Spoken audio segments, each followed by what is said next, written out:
Devlin, Dewar, Donnelly and Falconer. I have apologies from Councillor Handybod. Also present is Councillor Horn. Councillor Hose. Yep, I can see that you have joined remotely, as has Councillor Johnson-Dempsey. Councillor Keat?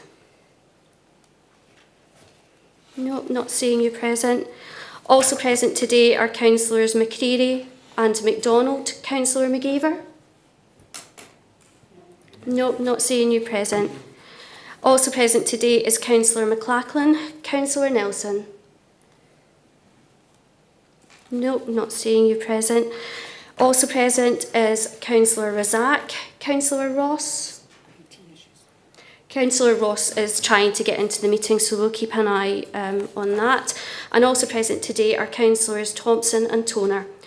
We have a number of officers in attendance today, and with that I'll pass you back to the Chair to commence today's business. Thanks, Chair. Thanks very much for that, Elizabeth Ann. Item 1, declaration of interests. Have we any declaration of interests? No, that's fine. Item 2, the minutes of the previous meetings, pages 3 to 6. Can we approve? Agreed? Seconded? Thank you. Items for note. Item 3, Education Scotland, Dalserf Primary School, pages 7 to 12. Linda Gardner to speak, and Immigrant Gardner, head teacher, also in attendance. Thank you, Chair, and good afternoon, councillors. My name is Linda Gardner and I'm the Quality Link Officer for Dalserf Primary. I am pleased to be here today with the head teacher, Mrs Ingrid Gardner, to advise members of the inspection outcome. During the week beginning 30th of October 2023, Education Scotland undertook a full model inspection on the quality of educational provision within Dalserf Primary School. The inspection report was published on 19th of December 2023. The full model inspection focuses on 4 quality indicators from How Good Is Our School. The school received gradings for each of these indicators, as well as a more detailed written report of findings which highlights particular strengths and areas for continued improvement. The outcome for Dalserf was very positive. Quality indicator 1.3, Leadership of Change, was evaluated as good. Quality indicator 2.3, Learning, Teaching and Assessment, evaluated as good. Quality indicator 3.2, Raising Attainment and Achievement, good. Quality indicator 3.1, Ensuring Wellbeing, Quality, Inclusion, evaluated as good. In terms of the demographics of Dalserf Primary, it is situated in Ashgill in the Larkhall area of South Lanarkshire.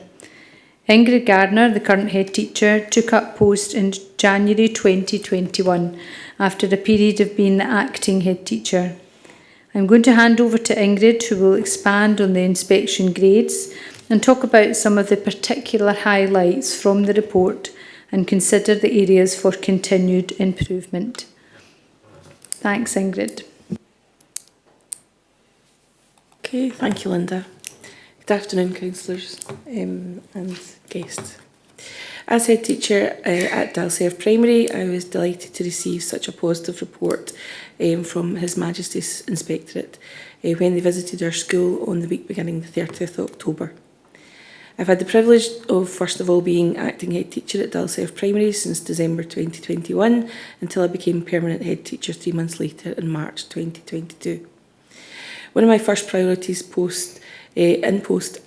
appointment was to introduce the PPR UDB, promoting positive relationships and understanding distressed behaviour paperwork to support children with significant behaviours within the school. This session, our school improvement plan focuses on 4 main priorities: for literacy and numeracy, to raise attainment in writing, implementing Flip and Nellie to early years classes, working towards achieving our Silver Reading Schools Award, raising attainment in maths through maths recovery, and mental maths using Count on Us and number talk strategies. Our second improvement focus was in health and wellbeing, to embed nurturing principles and strategies across the school and working towards achieving our Silver Sport Award Scotland. Our third focus is in STEM, our science, technology and engineering and mathematics curricular area, to develop a STEM programme across the school. And our fourth focus in equity, to improve attendance and punctuality, which is currently in line with national statistics at 91%, and to provide targeted interventions to pupils to develop outdoor learning and sustainability across the school. We had been expecting His Majesty's inspectors, so it wasn't a surprise when in September we were notified that a visit would take place. We were delighted to receive such a good report, and we were particularly pleased to hear the inspectors were not returning in relation to the inspection. It was good to hear that across our whole school community, the inspectors noted the work that we do to create a welcoming, inclusive and supportive learning environment for all learners. Our particular areas of strength recognise that our children are polite and confident, who work well with each other. The children are proud of their school and of each other's successes and their achievements. And this is something that we weekly do at our assemblies, whether led by myself or by staff.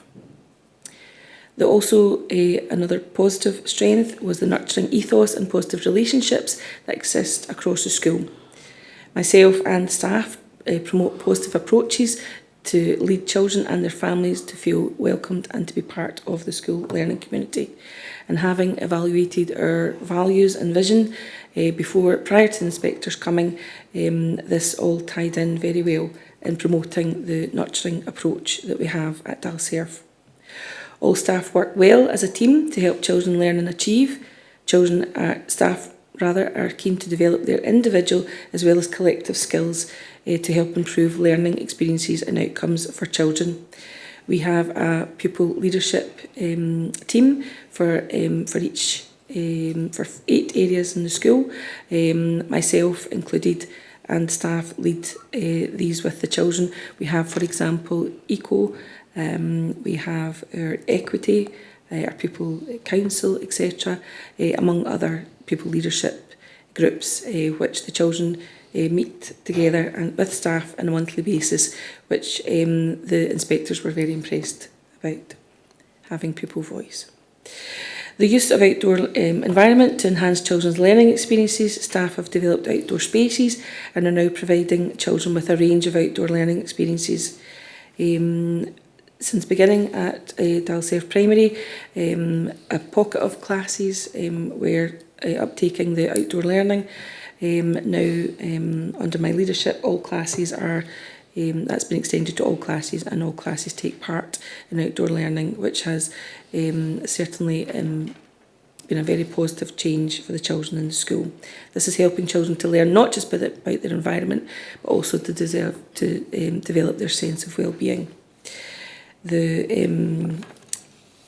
Across the school, children have good opportunities to develop leadership skills, as I said earlier, with a variety of committees. This also helps the children to develop their skills for learning, life and work. The school is at the heart of the community, and we are continuing to build good relationships. I've increased the parental volunteers. We're still looking for PVGs to be approved at the moment, but we have about 6 to 8, which is really positive moving forward. One of the points for moving forward within the community, we would like to increase our links with the Pensioners Club. No, Councillor Carmichael I see very frequently there, and we would like to continue to make those links and moving forward possibly look at the infant children coming to read to the pensioners if they would like to hear once they've had their lunch, of course. Children, as I said, are very proud of the school, and our very positive strengths through outdoor learning are pushing health and wellbeing and developing play and increasing the offer of PE, which is now 2 hours of PE, quality PE per week since beginning at the school. As well as the key strengths, HMI did identify some areas for improvement. The staff and myself will continue to develop approaches to reaching a shared understanding of the standards to ensure robust professional judgments about children's attainment is driven forward. This will also include working with colleagues from other schools, and that's something, the journey we have already started, even looking outside the learning community and working with other schools and other learning communities. Another point for improvement is to build on recent improvements in attainment and in literacy and numeracy, which again has been building on year since I've started at the school, ensuring that all children across the school are challenged appropriately to make the best possible progress. Myself and the staff will also take an active role in promoting leadership across the school to continue the embedding and keeping the momentum of continuous improvement as we move forward. These are areas for improvement which will focus as we move into the new school session and beyond. Overall, our inspection in October was a very positive experience, not just for the staff but for myself, with the very supportive HMI inspectors, the team that we had. It confirmed our own self-evaluation and has provided us with a clear steer with regards to our next steps as a school community to ensure continuous improvement and provide the best outcomes for learners. Thank you for listening. Thanks very much for that, Ingrid and Linda. Have we any questions? Councillor Clark. Of Councillor Clark? Thank you, Chair. And I suppose it is just to welcome the report and say, thank you to Ingrid and the rest of the staff for their work at the school. There's a lot of good stuff in that, and I'm pleased that obviously the improvement actions are already being included in plans. And my comments also apply to the same to item 5 as well, just to save me coming in and saying the same thing again. But again, just thank you to the staff and the pupils for their work. Thank you. Can we now have the senior citizen, Councillor Carmichael?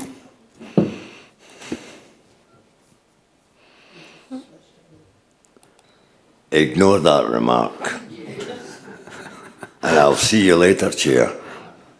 Anyway, get back to reality. Yeah, I welcome this report and I would pass on my congratulations to Mrs. Gardner and her staff. And don't forget the children, because they played a big part as well. The improvements, I'm quite confident that these will be achieved. I've worked very closely with Dalserve Primary since I became a councillor, with previous head teachers, etc., and wherever possible, supplied the support and any issues that arose. So I will continue to do that. So again, congratulations, and pass that on to all the staff and the children from me, please, would you? Thank you. Thanks, Councillor Carmichael. Have we any further questions? No further questions? Oh, sorry. Councillor MacDonald. Thanks, Chair. I just want to thank you for coming here today. And indeed, it's a glowing report. Would you, as Andy has said, please take back our best wishes to the school, and hopefully we might get to see you at some official organised event before this year ends. But it is a wonderful report, and I'm absolutely delighted for you, all your staff, and in particular the children, because, as we say, without the children, it wouldn't be necessary, would it? So it did really, really well. Thank you very much again. Thank you. Thanks for that, Councillor MacDonald. With no further questions, the committee agree to note the report? Thank you. Linda and Ingrid can leave if you're required to go. Thank you very much for your attendance. Sorry. Sorry? Who are we looking at? Nope. Okay. Okay, we go on. Sorry, Chair, I've got Linda back on the screen again. All right. Okay, Linda. Excuse me, Chair. It's okay if Ingrid goes, but today I'm representing St Mary's and That's Lark fine, Hall it's as just well. if Is you've that something okay? else to do. Thank you. No Thanks, problem. Chair. Okay, thank you. So we move on to item 4, Education Scott St Ninians Primary School, Gary Maguire, lead officer to speak, and Aileen Mitchell, the head teacher. Gary. Good afternoon, Chair and Councillors. My name is Gary Maguire. I'm the link officer for St Ninians Primary, and I'd introduce the head teacher of St Ninians Primary, Aileen Mitchell. The purpose obviously is to advise members of the outcome of the inspection of St Ninians Primary. Eileen's just going to give you the context of the school just now and a few reflections on the inspection process, and I'll come back in just to give a brief summary of some of the highlights, if you like, from the report itself. Thank you.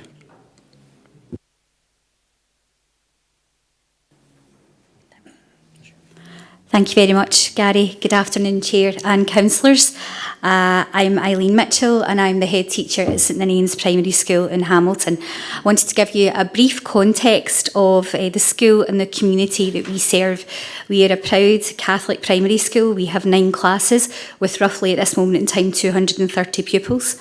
We serve the communities of Hamilton West, but the largest part of our catchment area is Hill House in Hamilton. In Hill House, levels of child poverty are above the South Lanarkshire and the Scottish averages. Just as an example, in one of the data zones in Hill House West, there's been a 26% increase in levels of child poverty since 2015.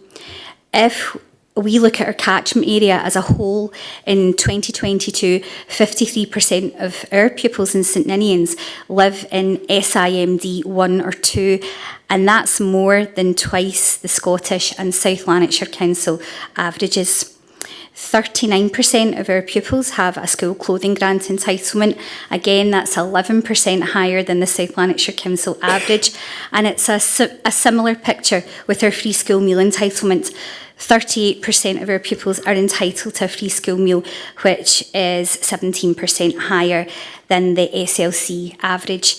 You might wonder why I'm throwing all of these figures at you, but as a staff, it's really crucial that we're aware of the context and the community that we serve. These aren't numbers on a page to us. We use this data to help us inform our school improvement priorities. I speak on behalf of the entire staff team at St Ninians when I tell you that we are very passionate about the school and the community and the children that we serve, and we're very passionate about improving outcomes for all of our learners. We have high aspirations for them all, and we know that they will do amazing things in the future. While the run-up to an HMI inspection is undoubtedly a stressful time, which I'm sure my head teacher colleague sitting here next to me would agree with, we looked on it in St Ninians as an opportunity to highlight our areas of good practice and to really engage in professional dialogue with the inspection team around the work that we're currently doing and our school improvement priorities. The inspection team were with us for 3.5 days. We were subject to what's called a short model inspection. The focus was very firmly on quality indicator 2.1, which focuses on learning, teaching and assessment, and quality indicator 3.2, which is raising attainment and achievement over time. Inspectors carried out a full timetable of classroom observations and they spoke to stakeholders across the school. I can assure you it was a very robust process. While Gary will go into further detail about the findings of the inspection, what was really pleasing from our school perspective was that inspectors very quickly got a strong sense of the positive relationships that exist across the school, and they're very firmly based on our vision and our values and our nurturing ethos. The children and the parents spoke very positively all throughout the inspection about the opportunities they have to help in the wider local community with the Hill House Residents Association, and also their increased participation in after-school sports activities. Inspectors also commented on how well the senior management team and the teaching staff work in partnership together to use attainment information to help us make accurate and timely decisions about how best to support children in their learning. Overall, the inspection was a very positive experience. From my perspective, it was a fantastic opportunity to have very strategic discussions with the inspectors about what we're currently doing, what we're doing well, and what our next steps should be. The two areas of improvement that they highlighted, which was to continue to embed our learning and teaching policy to ensure a consistent approach in all classes, and also to continue to develop how we track the skills that children are developing over time, were already in this year's school improvement plan. So I think that proves that our self-evaluation is very honest and robust. The children just shone through the inspection, and they really relished the opportunity to talk about their learning and their school to the inspection team. One child even bowed to one of the inspectors. I think they actually thought he might have been the king. It was quite funny. The staff engaged very positively with the inspection team, and again the staff were very keen to have that professional dialogue with the inspectors. We've got a very active and supportive parent council, and they were also delighted that the positive work going on across the school was recognised by the inspection team. I have been lucky enough to be a head teacher in South Lanarkshire Council for 5 years now. 3 of these years have been spent at St Ninians, but this was my first experience of an inspection as a head teacher, and so it is a nerve-wracking experience.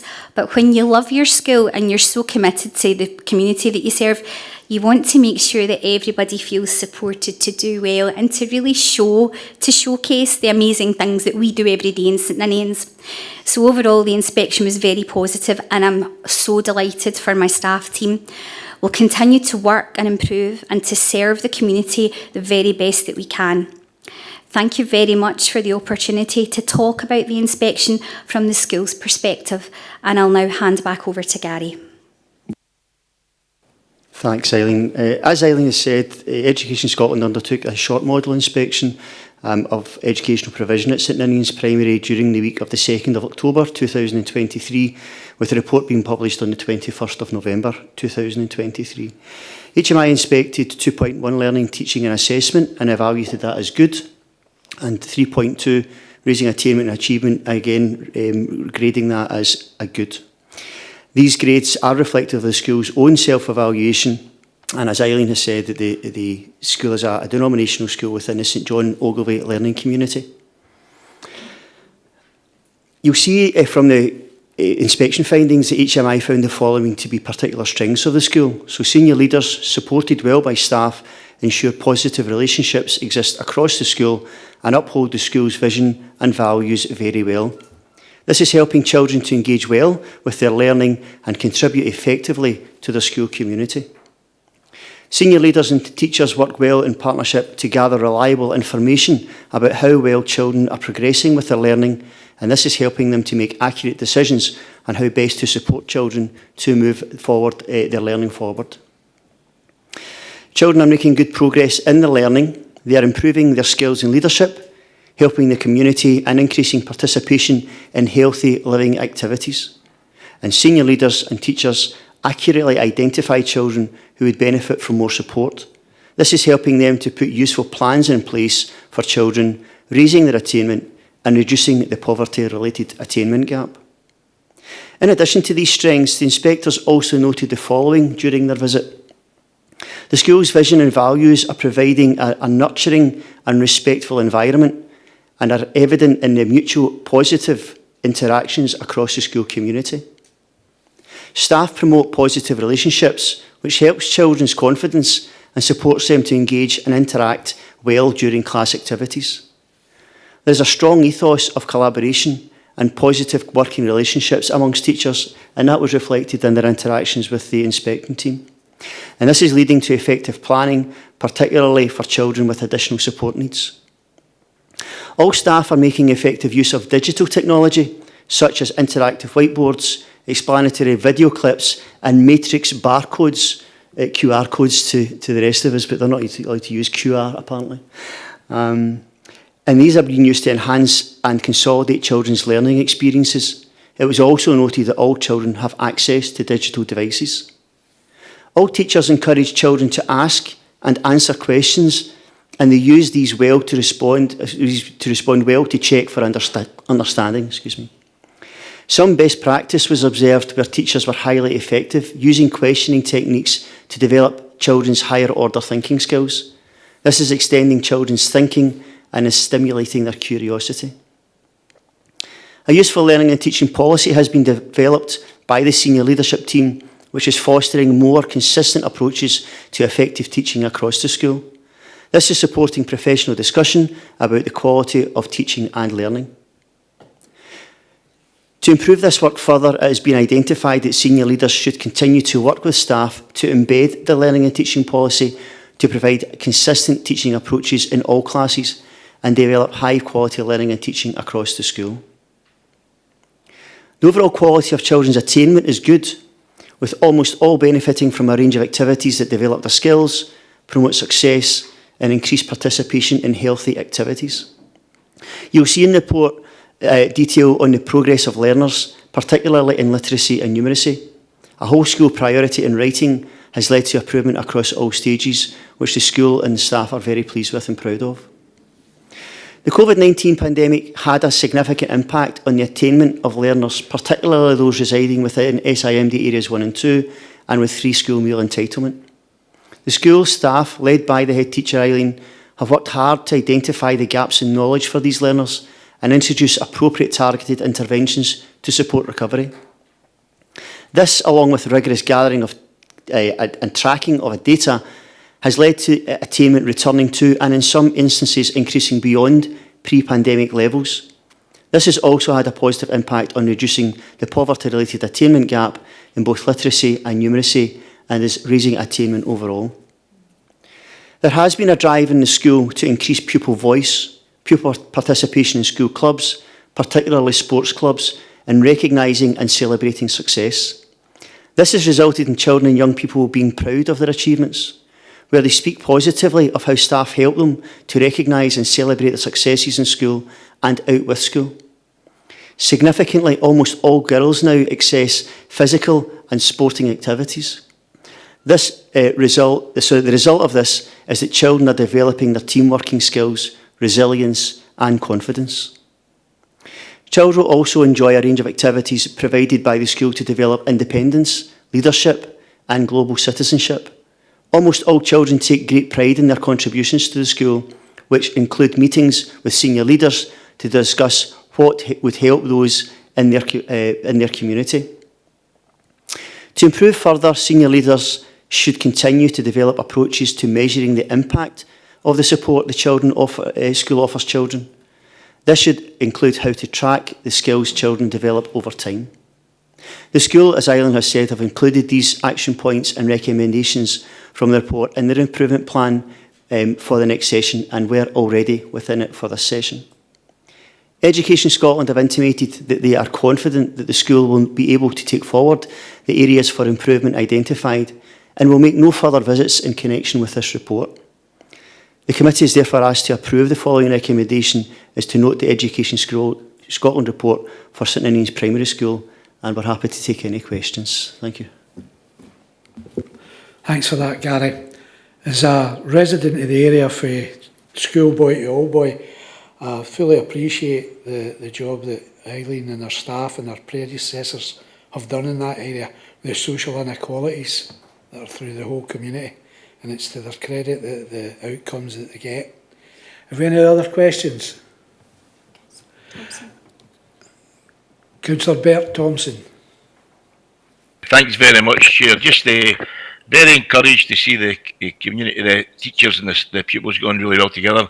And I like the emphasis on numeracy and literature, so important to get into secondary school and for the future well-being. So well done and a good report. Thanks, Chair. Thanks for that, Bert. Councillor Donnelly.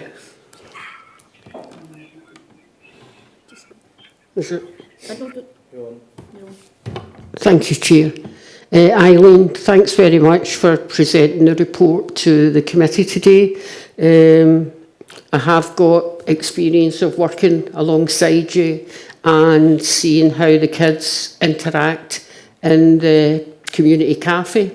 in Hill House, and you made reference to that, and that does help develop their skills as well in interacting with the community.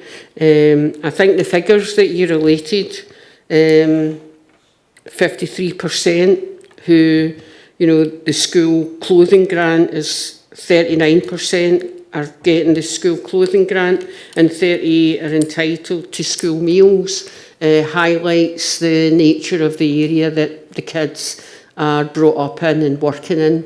It goes to show you work very, very well with the kids, and I think it is very much highlighted in this report, the good work that the school, the whole community within the school do in order to help attain the attainment gap, you know, deal with the attainment gap and narrow that.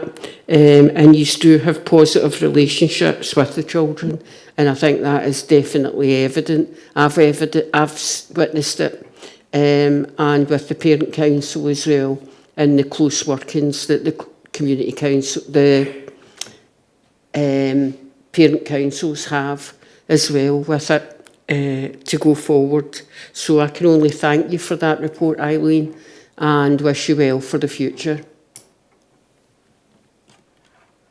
Thanks for that, Councillor Donnelly. We have Councillor Carmichael.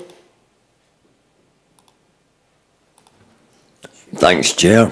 I would just like to endorse what the old boy from Hill House had just confirmed there. He keeps telling us about this wonderful place here, Hill House. So now we know. But there's one thing for sure. It was definitely right as far as the school's concerned. Can I make a particular reference to your presentation, the head teacher? I was really amazed with the enthusiasm and the proudness that you put across for your school, and that must reflect on everyone in the school and the pupils as well. So congratulations again. Thank you. Thanks for that, Councillor Carmichael. Councillor Keats. Thank you very much, Chair. And just on the back of Councillor Carmichael, who stole my thunder, I was going to make a quick remark on Eileen's enthusiasm and passion for our school and probably the wider school community. I've had the pleasure of meeting Eileen a few times, and I know firsthand how passionate she is, not only about her job, but the wider repercussions of her job in social justice within the community. And I know some staff who've worked alongside Eileen and they sing your praise. So thank you very much. That was a brilliant testament to yourself, your school and your young people. Thanks for that, Councillor Keats. Have we any further questions? No questions. Just before we finish, Eileen, is the tree planting being rearranged? Oh, we've had trouble with those trees. We put them in a bucket in the janitor's office and they started to grow in the janitor's office. So we've planted them out, and when the weather is nicer, we would love to invite you all back, and we'll pretend that the trees were just planted that day. Is that all right?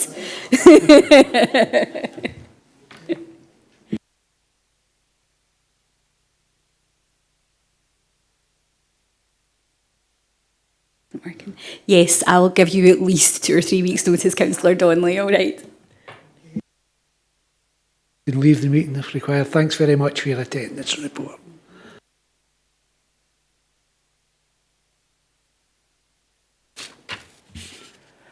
Item 5, Education Scotland, St Mary's Primary, Lark Hall. And we've got Linda Gardner as lead officer and Gillian McLaughlin. Thank you, Chair, and good afternoon again, councillors. As stated before, I'm Linda Gardner, but I'm representing Lee Miller today, who's unable to attend as Equality Link Officer for St Mary's Primary in Lark Hall. I'm pleased to be here today with the head teacher, Mrs Gillian McLaughlin, to advise members of the inspection outcome. During the week beginning 5th of June 2023, Education Scotland undertook a short model inspection on the quality of education provision within St Mary's Primary in Lark Hall. The inspection report was published on the 12th of September 2023. The short model inspection focuses on 2 quality indicators from How Good Is Our School. The school received gradings for each of these indicators, as well as a more detailed written report of findings which highlights particular strengths and areas for continued improvement. The outcome for St Mary's Primary was really positive. Quality indicator 2.3, learning teaching assessment, the school was evaluated as good, which signals important strengths. In quality indicator 3.2, raising attainment and achievement, this was also graded as good, again signalling strength in this area. In terms of the demographics of St Mary's Primary School, it's a denominational school in the small town of Larkhall in South Lanarkshire. The school has a close and very positive working relationship with the local Roman Catholic Church of the same name, which is the neighbouring property. In recent years, there has been a significant turnover in the head teacher role of St Mary's, but the current head teacher has been in place in an acting capacity since January 2023 and was appointed to the substantive position in May 23, just a month prior to the inspection. The role has risen from 73 in 2021 to 83 currently, organised across 4 classes. 13% of the children live in Scottish Index of Multiple Deprivation, SIMD, deciles 1 and 2, and 12% of children are entitled to free school meals. 30% of the children in St Mary's have a home language that is not English. I'm now going to hand over to Gillian, who will expand on the inspection grades and talk about some of the particular highlights from the report and consider the areas for continued improvement. Thank you. Over to Gillian. Thank you, Linda. I think I may have drawn the short straw of being the third head teacher to speak today. I have tried to focus today on something that's already been said, and that is really the children and what the inspector said about the children. So as Linda said, my name is Gillian McLaughlin and I have the privilege of being the head teacher of St Mary's Primary School in Larkhall.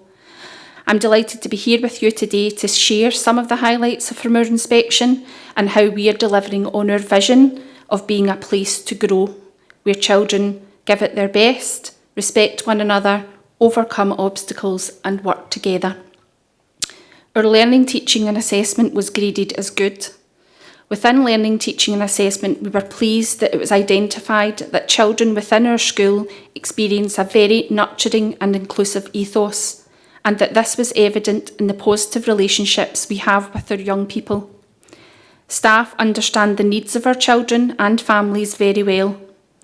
Across the school, children benefit from a very calm, purposeful learning environment that promotes an eagerness to learn. Children are very friendly, kind and courteous to visitors and to one another. They enjoy being at our school and feel valued by all members of staff. Our children are eager and enthusiastic learners who demonstrate understanding of what they learn and they know how to succeed. All children have the opportunity to contribute effectively to the wider life of the school and beyond.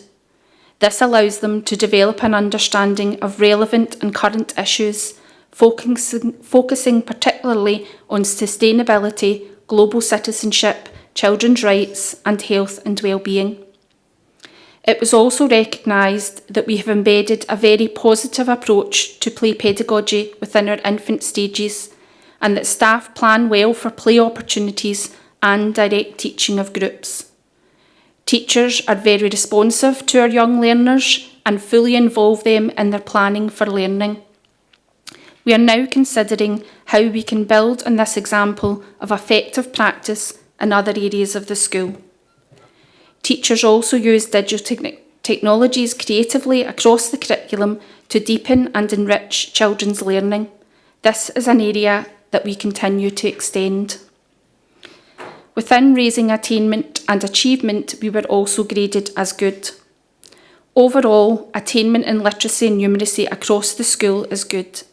Children who experience barriers to their learning or have additional support needs are also making good progress in their learning, and groups and individuals are closely monitored by staff to ensure that they are making a good progress and their pace of learning is appropriate.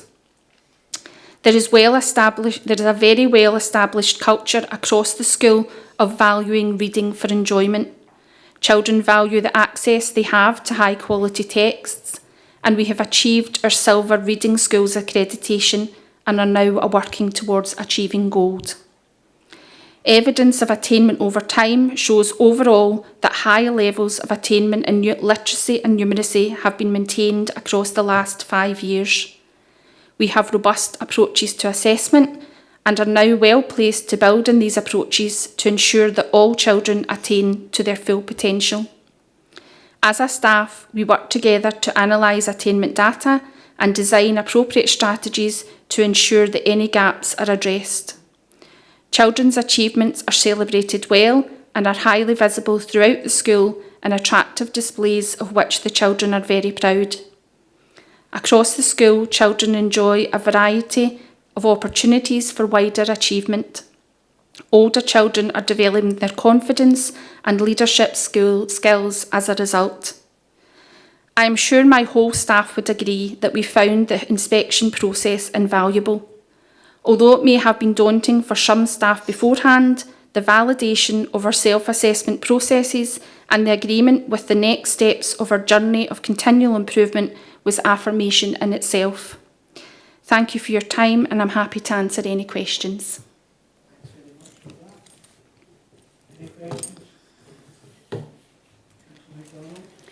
Thanks, Chair. Gillian, what can I say? You have got an absolutely amazing school. It is a joy to, whether we come and just meet the children, as we do sometimes in the street. They're always very well mannered, and they're really a great credit to you and your staff.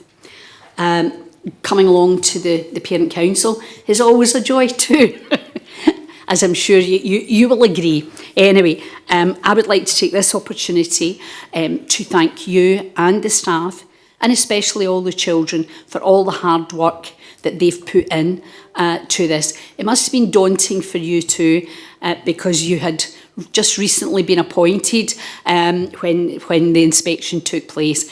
But as usual, you just take it on board and away you go. But thank you very much, and I look forward to seeing you all soon. But do pass on our best regards. Thank you. Thanks for that, Councillor MacDonald. Councillor Carmichael. Thank you very much, Chair. Again, I would like to pass on my congratulations to you and the staff. Both Councillor MacDonald and myself attend the PTA meetings quite regularly. Really impressed by the commitment on behalf of yourself and the Parent Council as to the forwarding of the school for future progress. I was glad to be able to manage and get you some new football strips for your school team. So all the best on that, and keep me informed, would you? Again, pass on congratulations to everyone, including the children. Thank you. Thanks for that, Councillor Carmichael. Any further questions? No further questions. Can we agree to note the report? Thank you. Okay, Linda and Gillian, you may leave if you're the best. Thanks very much for your attendance today. Okay, item 6, Common Good Fund. Lorraine O'Hagan to speak. Thanks, Lorraine. Thanks, Chair. Good afternoon, members. Item 6 is the annual Common Good update for the Hamilton area. So just a bit of background, just to remind you. Common Good is a fund of money or assets, or both, and is administered by a Scottish local authority in respect of a former borough within the area of the council. Hamilton Common Good account holds a number of properties as well as funds. And in terms of the properties, we've got a proactive approach to maintaining those assets, and that reduces the risk to greater liabilities to the fund in future. So section 3.4 just gives you a wee bit of a feel for the finance that we're talking about in terms of the repairs and maintenance budget, and it's an annual budget of £15,000, and they have delegated authority to the Director of Finance in order to carry out any works up to that value. This report will give you a bit of detail then on the management and admin of the Common Good Fund, and also a bit of detail on the annual accounts for the last financial year, and as well as that we will tell you whether we have any planned maintenance in the pipeline. So section 4 then gives you the administration element there, so basically finance services within my own team.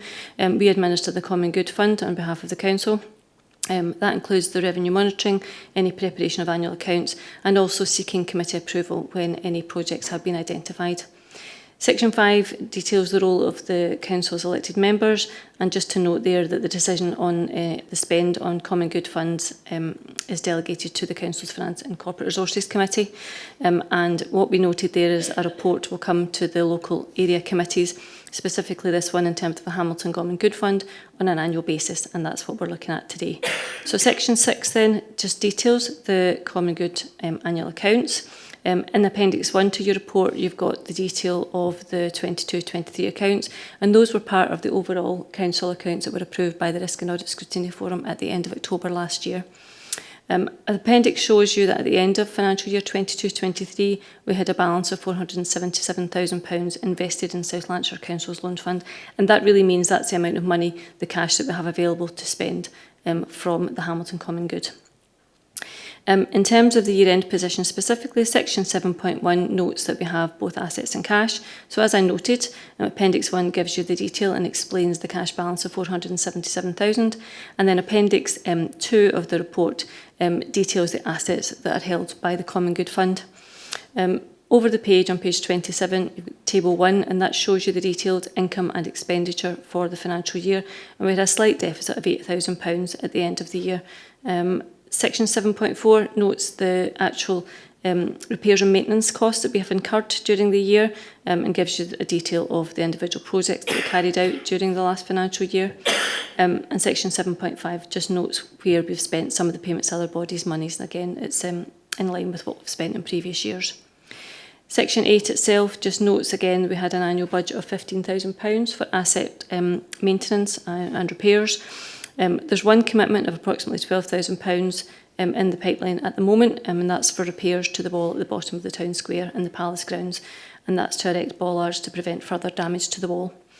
That would leave us a small allocation of £2,787 in the Common Good account for repairs and maintenance for the current year, but obviously if there's anything more than that, then we can go to Finance and Corporate Committee for approval. Section 9 looks at any consultation arrangements on common good assets, and we have an undertaking as part of the Community Empowerment Act to advise committee and council of any arrangements for assets. In terms of the Hamilton Common Good, there's no new lease arrangements in place and there's no change of use, so there's no consultations ongoing at the moment. And that's the annual update for the Hamilton Common Good account, and I'm happy to take any questions. Thank you.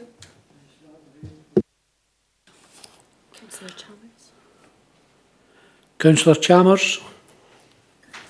Thanks, Chair. Thank you, and thanks, Lorraine, for that report. Chair, I'm just thinking it would be really helpful to have a more in-depth look at the Hamilton Common Good Fund, just so that we have a deeper understanding of that, the kind of reference in the report to our statutory obligations, and also to the investments and the liabilities that we might have. Now, I totally appreciate that Finance and Corporate would have a formal responsibility for this, but I always think it's good for us in a scrutiny role to just have that deeper understanding.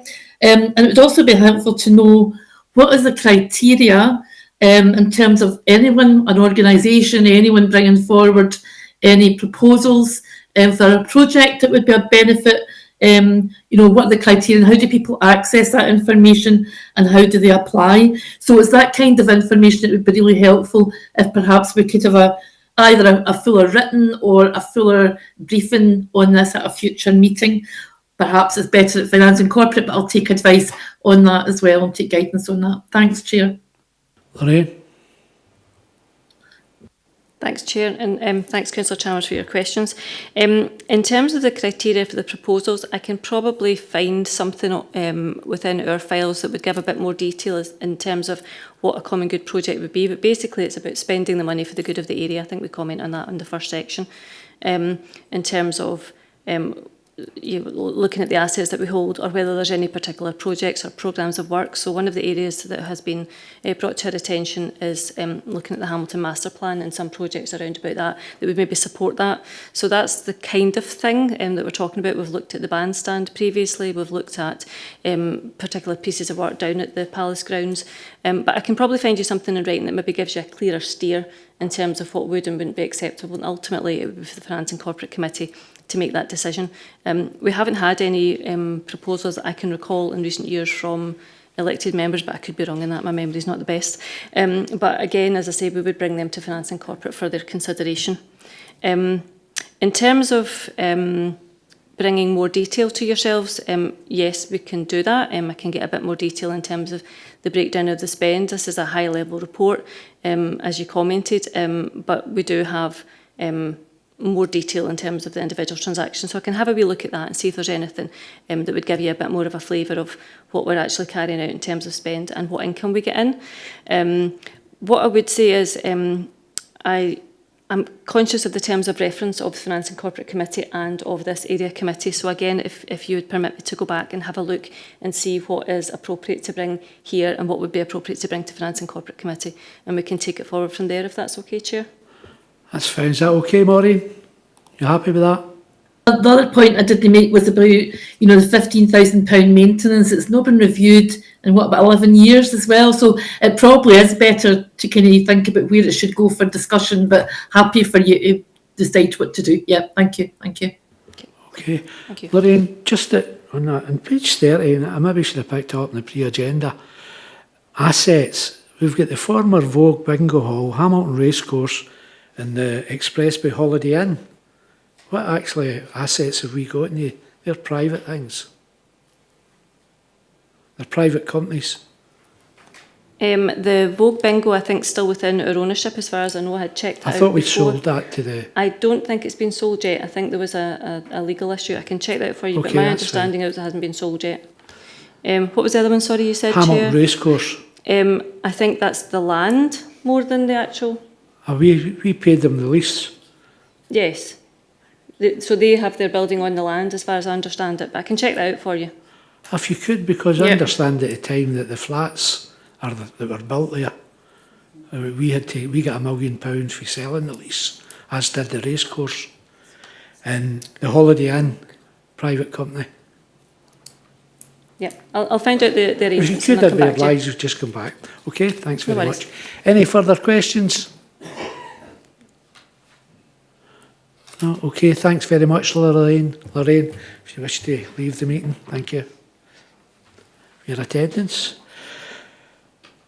Item 7, Housing and Technical Resources, Participatory Budget. And we've got Claire and Deirdre.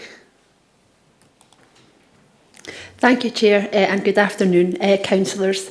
My name is Claire Frew from Housing and Technical Resources, and I'm here today with my colleague Deirdre Duncan, the Area Housing Manager for Hamilton, and we'll be providing the committee with the annual update on the participatory budgeting activity undertaken by Housing and Technical Resources so far during 2023-24.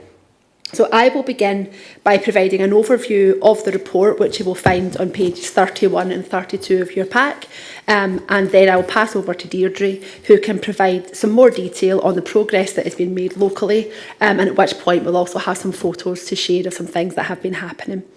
So as the report notes, there are two main housing and technical resources budgets that are considered as part of the Council's participatory budgeting programme.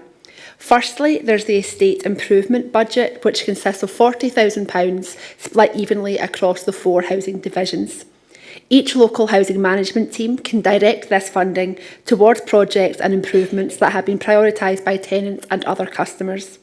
While the financial value of this budget is smaller than others across housing and technical resources, we do feel it is ideally suited to a participatory budgeting approach, as it allows a quick response to some of the day-to-day challenges that people and communities can be experiencing.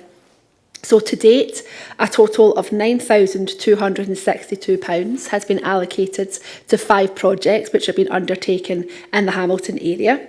These are painting individual parking bays in the car park at John Ewan Gardens in Lark Hall in response to tenants reporting parking problems. Also installing new sensor lighting in Murray Place and Blantyre following safety concerns being raised by tenants. There's also been a project to de-weed and replant existing planters in Kelvin Gardens in Hamilton following estate inspections. They've been planting trees, laying new grass and improving walkway in Camelin Crescent in Blantyre following feedback from a local estate walkabout, and also expanding the existing boundary fencing at Allington Gardens in Fernagare in response to tenant concerns about antisocial behaviour. And I'll move on to the second budget. So the second that's considered as part of Housing and Technical Resources that contributes to the Council's PB programme is the environmental aspect of the Housing Investment Programme. Now you'll understand this is a larger budget in terms of the finances available, and it has a focus on projects that seek to improve the quality and the energy efficiency of the Council's domestic housing stock. And to date, 3 projects are being undertaken in the Hamilton area, which includes the creation of additional parking spaces at the Rorison Place in Ashgill following consultation with local tenants at a cost of £41,000. The second is upgrading CCTV, installing new perimeter fencing and undertaking landscaping works at the Shawlands Crescent Gypsy Traveller site at a cost of £76,330. And also there has been some internal refurbishment at the Lawrence Street sheltered housing site, which has included quite extensive works to rewire the building, install new heating, fire detection systems, new power controlled doors, new secure entry system, and a whole host of improvements there, but also wider improvements to the communal lounge areas, the offices for staff, the kitchen, and the toilets in the shared area. And this is where tenants were very much involved in helping to inform that process, helping to do things like select colour schemes, select things, for wall coverings and paints and furnishings and carpets and things, and people got to vote on their preferences for that there. And the total cost, this work is on site at the moment, and the total cost is just over £158,000 once the internal upgrades will be completed. So that's just kind of an overview of the projects that have been undertaken so far, but I'll now pass you over to Deirdre, who can provide more information on the progress that has been made locally, and we can take any questions, and we'll also have, I think, some photos.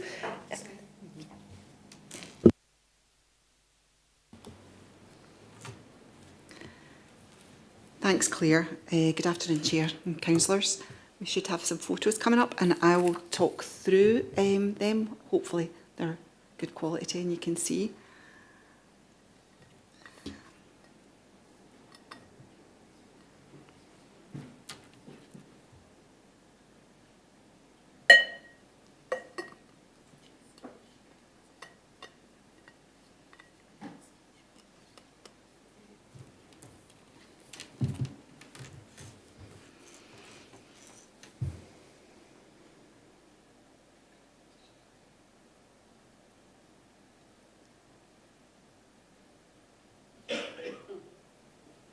That's great. Brilliant, thanks. Okay, the first one there is John Ewan Gardens in Lark Hall. As Claire mentioned, we had issues, continual issues really with inconsiderate parking, blocking driveways, blocking the carriageway in the area. So we did use the budget to paint lines, and also residents only, parking only on the parking area as well. So although that was advisory and non-enforceable, it does actually seem to have improved the situation for residents in the area, and parking has improved. Moving on to the next photo.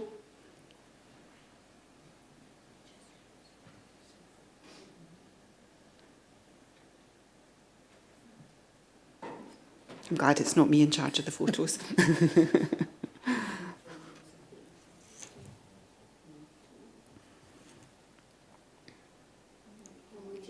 It's all right. That's great. This is Kelvin Gardens in Hamilton. So people that are familiar with that area will know there's a large grassed area in the middle of Kelvin Gardens, and it's had planters on it for many years. I'm not sure if the first photo you can see it in great detail, but they've become full of weeds, really overgrown grown and really unsightly. So it was the tenants that was coming forward to the housing officer just asking can we get them improved and tidied up, and ground services at our request then helped get new planters in and revamp them and replant them just to improve the look of the area in Kelvin Gardens. So there's a wee couple of after photos there in terms of the plants that just went down. So they've still to obviously come into full growth. Just moving on to the next one, which is at Camelin Crescent in Blantyre. So this is an area, a kind of arch area up at the curve in the road in Camelin Crescent. It's a kind of rough piece of hard standing ground. So whilst we're out on a walkabout, really tenants came to us and just asking, can you do something to just improve the look of that? It looked really unsightly. So our plan is this project is just about to start. So our plan is to soften the area with some grass, a few small trees, and you can kind of see there along the side of the grit bin, actually people use that as a kind of informal cut through because it leads onto a footpath out to the main road and the bus stop. So we're going to leave the pathway rather than putting it grass that then people would just walk over. Leave a pathway so there'll be a bit of hard stand in the middle and a kind of formed pathway, and then just soften the area up just to improve the appearance in the area. There's been some long-awaited investment works in Camelin Crescent in terms of fabric works to the flats there, which should be in sight in July this year. So it's hoping that this bit of work would help complement that and just improve the overall area. Just moving on to the next one, which is at Allington Gardens in Fernagara, actually. Maybe the pictures don't show it well, but we've got actually new properties there that we acquired back in 2022, and really unforeseen issues that occurred as part of that, and that we've got one block where the public footpath runs right in front of the tenants' living room windows. And it leads onto a car park area at one side and a kind of grassed area at the other. And it became a very popular cycle track for all the young cyclists on the estate, but obviously going right in front of residents' windows, so causing quite a lot of nuisance and maybe a wee bit of alarm for them as well. So we're, obviously cycling can still happen in the rest of the area, but what we're doing is that the curtilage of the boundary fencing stopped at the rear of the properties, and we're bringing that forward to the front of the properties, the front curtilage, so that we've got some boundary fencing and it just stops it being a racing track really in front of residents' windows. So that's the plan there. In terms of the next pictures, this is at Rorison Place in Ashgill. Issues with parking there, with a large grassed area in the middle, which you can see was really churned up. People using it to cut over and to park on as well, just because there was a lack of parking, as there is in many estates built a number of years ago, and also kind of difficult for vehicle access and bin lorry access. So after quite a long time in the planning and design works, we managed to successfully deliver additional parking spaces there. So a couple of after photos there where there's parking, the grassed area has been redone, and providing basically better vehicle access and parking for that area of Ashgill. And the next slide is Shawlands Crescent Gypsy Traveller site in Larkhall. So they're not very glamorous pictures, these ones, but we had some really serious issues back in 2023 in that site, and there was a fire-raising incident on site. We'd done, and we're still doing, a massive amount of investment in the area, and that included extending the pitches on the site and putting new fencing around all the pitches for the individual tenants. So that was really well received, but what it did show is that the rest of the site, the outside perimeter of the Gypsy Traveller site, was really left quite exposed. So after the security concerns, we had to sit down with residents. We've got an ongoing master plan in that area, and really their priorities shifted, and this became quite a kind of emerging and quite an urgent priority for them. So we managed to identify funds to get a fencing solution to enclose the whole site. And I know it might not look particularly attractive, but actually fits in quite well with the fencing that's up on the site, and it was chosen in conjunction with the residents in terms of the height that they wanted, the type of fencing they wanted, so that it gave them an additional feeling of security. At the same time as this, the CCTV system was also upgraded to digital. We looked at the location of the cameras on site and made sure that they were in the right location.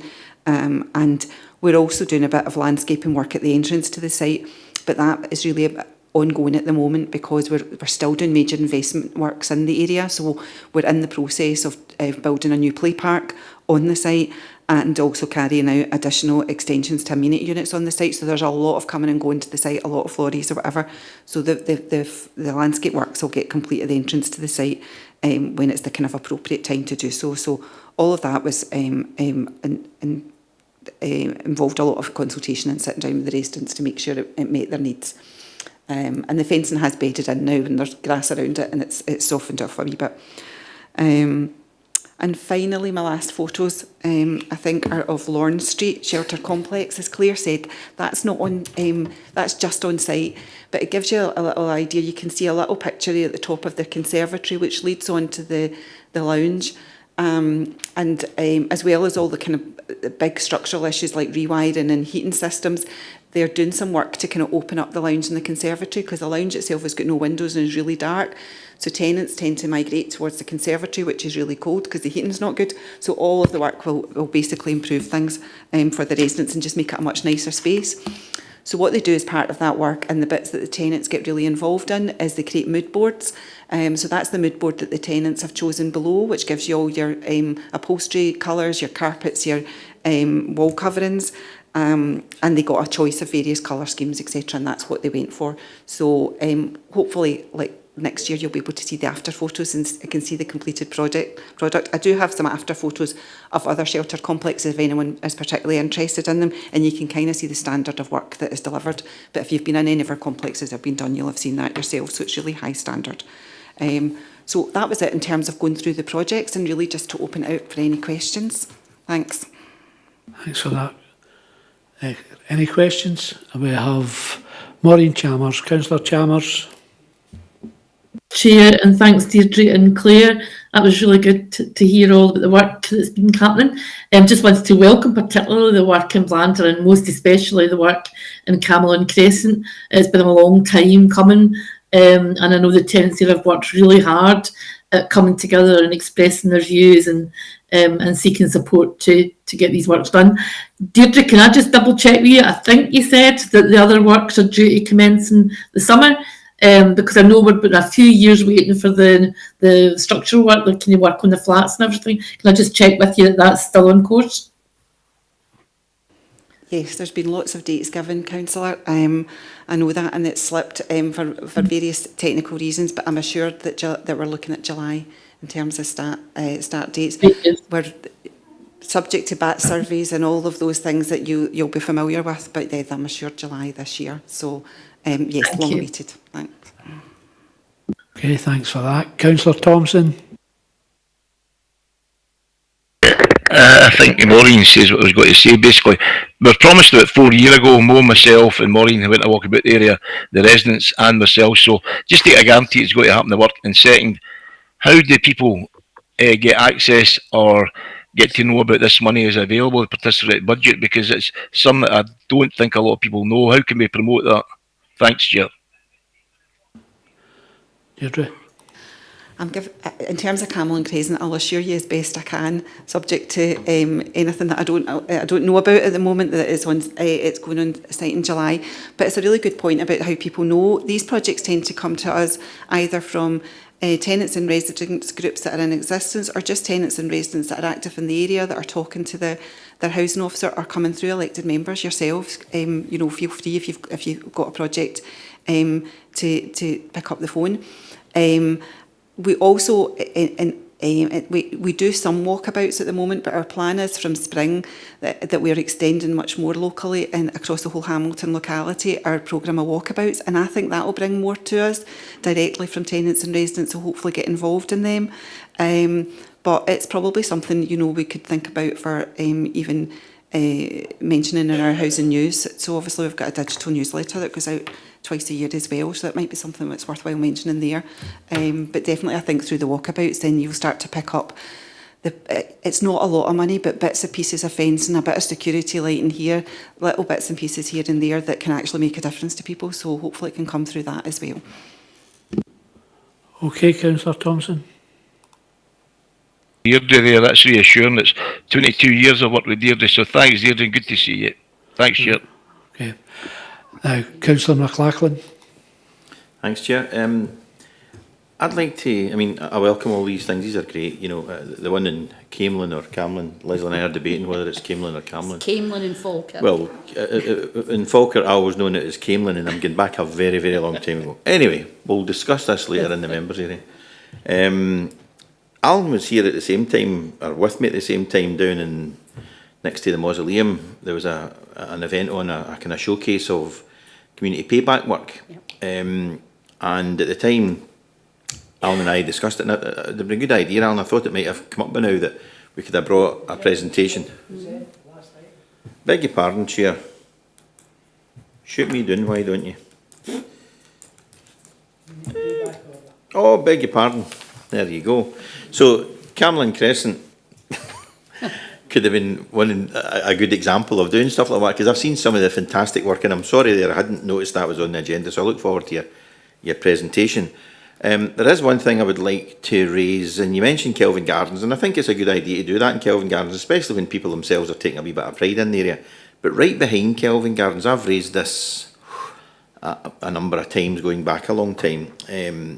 There's a wooded area behind Kelvin Gardens, and there's a palisade fence or something that resembles a palisade fence. It maybe used to look like that about 50 or 60 years ago, but it's so badly damaged that it doesn't actually serve a purpose. There's so many holes where people can walk through it. But there is a gap. There's a row of trees there. I believe they're lime trees, and there's a gap between the road surface and where the natural line of these trees have been planted. And it could be a path, it could be a pavement, it could be a walking area. There's no pavement on that side of the road. There is a pavement at the other side, however. But the unsightliness of that fence is just causing concern. There's safety issues there as well, because some of the metal bars from the fence can be pointed the wrong way, and I'm maybe a wee bit selfish here, because I ride a motorbike and I see things like this. You know, you see a bit of tree hanging over or a piece of broken fence pointing the wrong way. It's so easy for a motorcyclist, if the worst happened, you could get impaled on some of these things. And I've pointed it out again, a similar situation in Pollock Avenue, and it's behind, as you're going from the BP garage up towards the top end, on the left hand side, the palisade fence is badly damaged due to an accident. And I can't, for the life of me, determine who should be fixing this. I've spoke to roads, I've spoke to housing, I've spoke to various different colleagues, but nobody's come back to come up with a solution. But it's a safety issue. So, but the aesthetics of this part of Nudston Road, and it's not in my ward, there's colleagues here who can speak to it if they like, but it just looks absolutely dreadful. It would be a really good idea if all of that rotten palisade fence could be removed, and maybe get in there with a heavy strimmer and cutting back some of the the shrubbery and the overgrown growth there, because there is a nice line of trees and it could look a lot better than it is. I'm not looking for a great big chunk of investment, because it would cost a lot of money to replace that fence. I wouldn't suggest that. But it doesn't really serve a purpose. It's unsightly and it's potentially quite dangerous. So it'd be good if that could be removed, and that might be something that our colleague at the end here might be able to have a look at and feedback, and see if we could maybe get a bit of a project there to get that tidied up, because it's quite a nice area when you look at it. It's a lovely wooded area, but it just looks really neglected. So if you could take that back, Deirdre, that'd be great. Thanks very much. I'm not sure of the bit of Pollock Avenue, but the other bit of Kelvin Gardens, that's ours. So it's Housing and Technical Resources. And there has been discussion in the past about renewal of the fence. So we've had those discussions between ourselves and roads, but roads have confirmed that they've got no safety concerns at all and don't require a fence there. So I agree with you. I think it would be the removal of the fence, because it is unsightly and I can imagine there's spars. So I'll take that back. It has been on our radar. and we are looking at future environmental investment programmes, because I think that would be one probably investment programme and say, unless Ewan's team can help. But I think it would be removal. And there's also a part where the woodland pathway does lead onto the road. So it's just looking at the fencing at that bit. There's some timber fencing there, and I think that would maybe need looked at as well. So I'll take that back and we'll get a survey done and look at pulling together a proposal for it. The bit in Pollock Avenue, I'll maybe just give you a wee call and you can tell me exactly where it is and we'll find out who owns it. Right, I should have left my microphone on. I'm quite surprised that Rhodes said there isn't a road safety issue with it. Yeah, okay. I mean, it's not like the fence is like hanging onto the road. Some parts it is, to be fair. It depends who last visited it and who last decided they were going to have a swing on it, because it's like that. And right throughout the whole length of the fence, there's various gaps where people do cut through, and you can see the worn path where people are coming from Kelvin Gardens over to the local shop, and you're right about the path that moves from Hudson Woods to Glenlee Woods. I'm quite happy, and I will do this. I'll take it up with the head of roads. He might not ride a motorcycle. Maybe I'm being a wee bit precious about motorcyclists, but things like this, when you're a motorcyclist, you see these things. You know, you develop a sixth sense for these types of things. So, but the part in Pollock Avenue, I don't think it's housing, but I did raise it with Colin, and I'm just a little bit disappointed that hasn't been pursued. Somebody must own that. Somebody must have responsibility for it. It's been damaged. There's metal spikes pointing towards the flow of the traffic, which is horrendous if you come against that, even if you're in a car. So anyway, appreciate what you've said there, and I was aware that it was in the housing account. Maybe I can use a wee bit extra elbow grease here and maybe lean on some people, but I'm not really that particularly, as I said, I'm repeating myself now, I'm not concerned about getting that fence replaced. I'm quite happy to hear from Mary and Alan about it, because it's in their ward. I don't think it would serve a purpose to replace the fence. It would be very, very expensive, and I don't think there's a need from a road safety point of view to avoid people walking onto it. Maybe that's what they're talking about from the road safety point of view, but there's another road safety angle that I'm coming at. So thanks very much, Deirdre. Okay, we'll just jump you, Ross, if you don't mind, and bring Mary in, because I think you want to comment on that.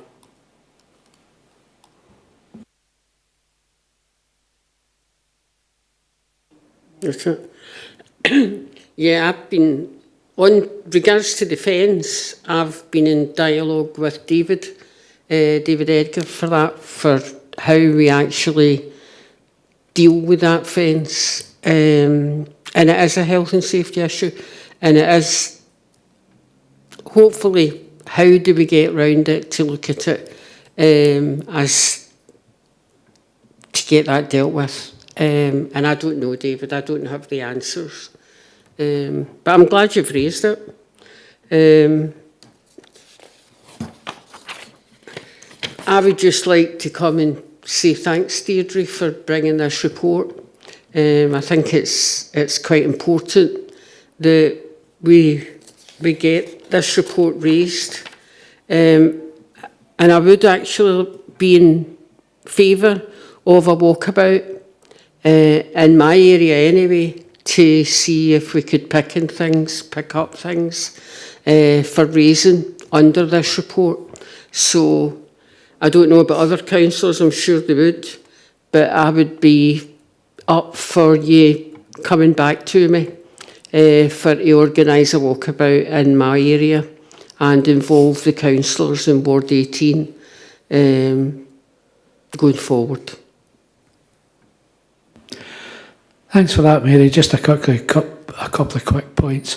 The woods that are backing onto Kelvin Gardens, the recent Udstone Hospital, when they opened the 2 CAMS wards there, and the invitation at the opening, they suggested you could walk in the gardens and walk in the woods. And as I said to the PR boy there, I wouldn't take my dog in the woods, because the people that are hanging about in the woods are very undesirable. It's all Joe Gann's property, Walter McGowan. Across the road, it would be handy if Community Payback were involved, because their unit's right at the other side of the woods. But Davey's taken that whole thing. On Pollock Avenue, my understanding, the grassed area in Pollock Avenue, we maintain that. Don't know with the fence. They built a new residential home there inside, plus the flats. Okay. Thank you, Chair. Again, like to welcome the paper, including the projects in Larkhall. Particularly like to highlight the Shawlands Crescent Gypsy Traveller site project with the fencing and the CCTV. This is something that's been raised with myself, on numerous occasions since I was elected. I understand the importance of that fencing. So I'm really glad as well that the community there have been included in this, because often they feel left behind with these sort of things, have to jump through more hoops. But I'm really glad that something is being done about it. I know the CCTV in the past has helped with, instances of fly tipping and so on, and you've got the security aspect as well. So thank you.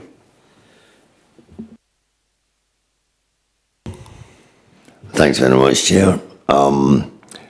Of the projects, particularly in my ward in Larkhall, two of which I was involved directly, being the John Newton Gardens one, whereby the difficulty there was all the residents were parking and the emergency vehicles couldn't get in. So I pursued that, and thankfully that came off and it solved the problem.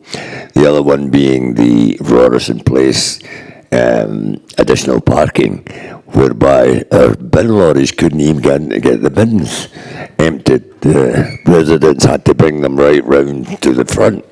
So that has resolved the problem there, and it's being used to the max. That's the main thing. Again, I will also comment on Councillor Clark's comments about the traveller site up at Thingy. A tremendous amount of work, a tremendous amount of improvement in that particular site up there, and I think it's been definitely most welcomed by the residents, and the fencing now will be the sort of icing on the cake, more or less, once that's completed. So it's been good for our area anyway. Could I just approach on one thing, maybe you can ask? It's on the Lawrence Street residential or sheltered housing complex that's been upgraded, right? That's come out of this budget, the participatory budget, okay? We had upgrading of two residential sheltered housing complex, the residential being Margaret Vale and Parker Place in Larkhall. That was done when Annette Finning was in place. Was that a different budget that those were done as the same one? It's the same one. That's part of the larger housing investment programme, right? And kind of environmental updates. So there's a whole programme of internal refurbishments of sheltered housing complexes. So Parker Place was a few years back, and yes. then Margaret Vale's not that long finished. So Lawrence Street, there are actually only a few sheltered housing complexes with still to go. So yeah, so it's more or less the same programme. Exactly, that's same fine. That's yeah. fine. Thank you. Thank you. Councillor Donnelly, do you wish to come back in? It was just to say thank you for the Kelvin Gardens replanting the existing planters. Thanks very much for that. Okay, thanks for that. Remembering that Kelvin Gardens was an award-winning estate one time. Could I just mention a point, and it's not in my ward, Camelon Crescent. You mentioned about the flats there, and that there's a lane on the main road. Would it not have been considered to put a play area for kids there? If there's flats and a lot of kids. It's not big enough. It's just that maybe that photo made it look a bit bigger than it is, but it's not big enough. And we actually thought, although there's all sorts of issues at putting parking areas in, could you make it that people could park on it? But it would actually probably give you less parking than people have got the way it is just now with the road on street parking. So it's not a big area. There's a lot of houses around there, but all our flats there are all one bed flats. So there's no children. There's not really family flats, and it's all one bed tenements. Okay. Right, thanks. Right.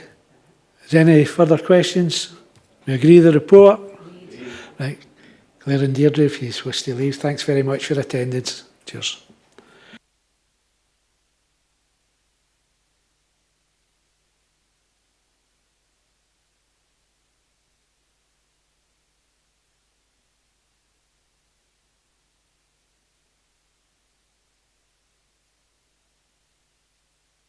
Item 8, Community Payback Order, Ewan Lloyd to present. Thanks, Ewan.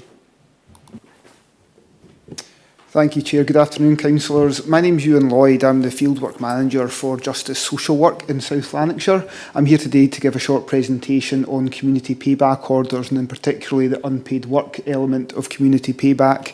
I'll also show a brief video of some of our work, and happy to take questions at the end as well.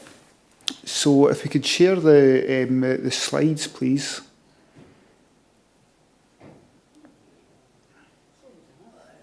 That's great. And if we could go on to the second slide.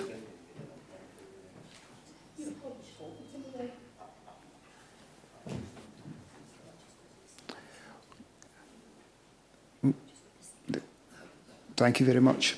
So I'll just start with a brief overview of community payback orders, or CPOs as we call them. They have been in place since February 2011, when they were introduced to as more of a sort of umbrella order, I suppose, to take into account a number of existing orders such as probation orders, supervised attendance orders as well.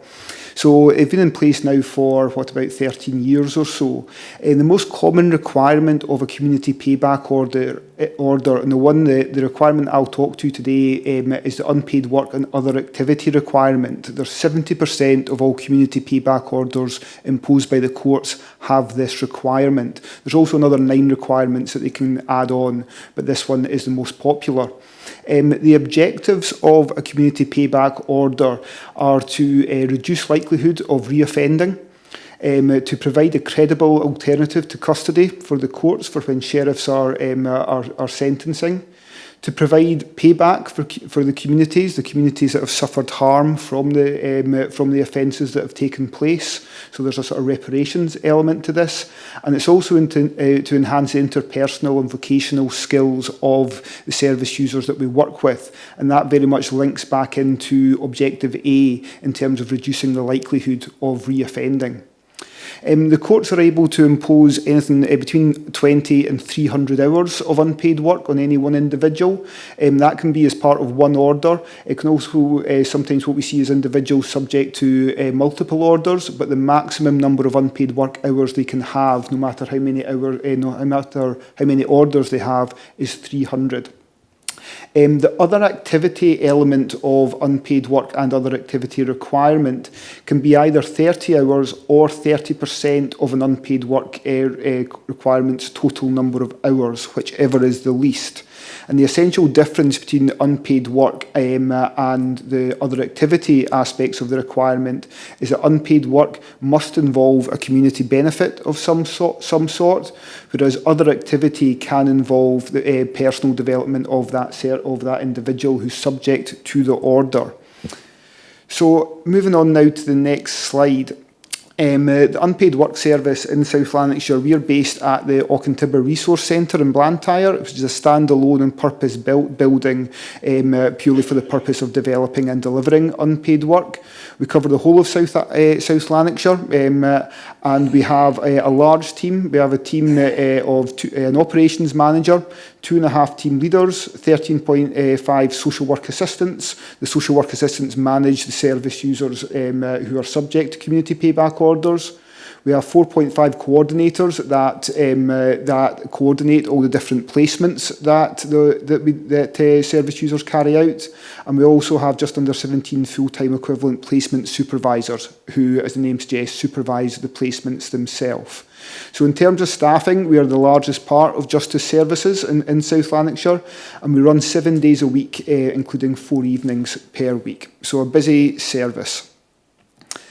Moving on to the next slide, please. I just wanted to give an overview of the type of work that we carry out through unpaid work. The majority of work we do is community-based.